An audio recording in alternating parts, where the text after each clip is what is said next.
Éphésiens 6, 10 à 20. Au reste, fortifiez-vous dans le Seigneur et par sa force toute puissante. Revêtez-vous de toutes les armes de Dieu, afin de pouvoir tenir ferme contre les ruses du diable. Car nous n'avons pas à lutter contre la chair et le sang, mais contre les dominations, contre les autorités, contre les princes de ce monde de ténèbres, contre les esprits méchants dans les lieux célestes. C'est pourquoi prenez toutes les armes de Dieu afin de pouvoir résister dans le mauvais jour et tenir ferme après avoir tout surmonté.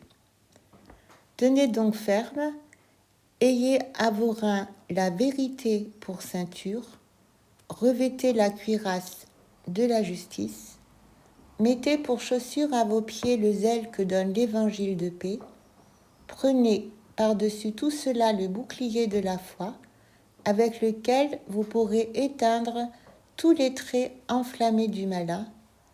Prenez aussi le casque du salut et l'épée de l'esprit qui est la parole de Dieu.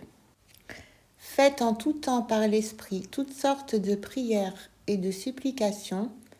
Veillez à cela avec une entière persévérance et priez pour tous les saints.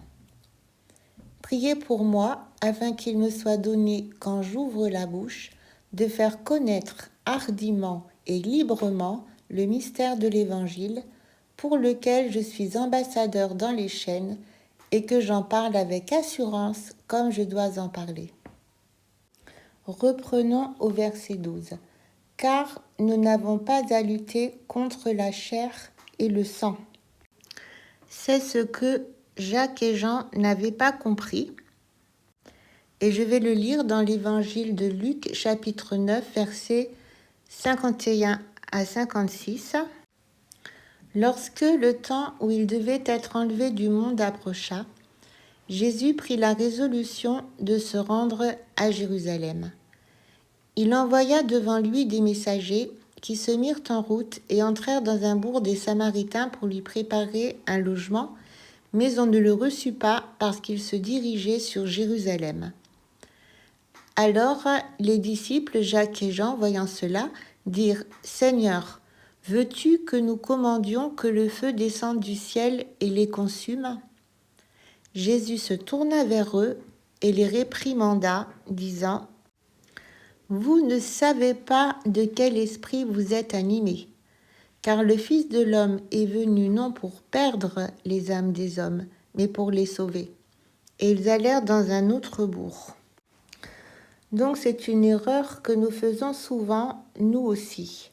Comme Jacques et Jean, nous sommes souvent en colère contre les hommes, pensant qu'ils sont nos ennemis, qu'ils méritent d'être punis. Mais nous sommes grandement dans l'erreur. Nos ennemis sont des ennemis spirituels et c'est eux que nous devons vaincre. En aimant. Pour moi, ça a été quelque chose de difficile à comprendre et à appliquer dans ma vie chrétienne. J'ai toujours eu tendance à être en colère contre mes ennemis. Par exemple, j'étais très en colère contre Emmanuel Macron parce que je n'approuvais pas sa politique. Mais j'étais en colère aussi contre les Français qui avaient voté pour lui et aussi qui ont fait tout ce bruit autour de la vie privée de Emmanuel Macron et Brigitte Macron, ce que je trouve qui est totalement scandaleux. Mais j'ai beaucoup apprécié quand le pape a reçu Emmanuel Macron et lui a parlé avec gentillesse. Et là, j'ai réalisé que je n'ai jamais prié pour le salut de ce président. Donc j'ai regretté, parce que quand on haït et qu'on déteste quelqu'un, en fait, on nourrit sa propre haine.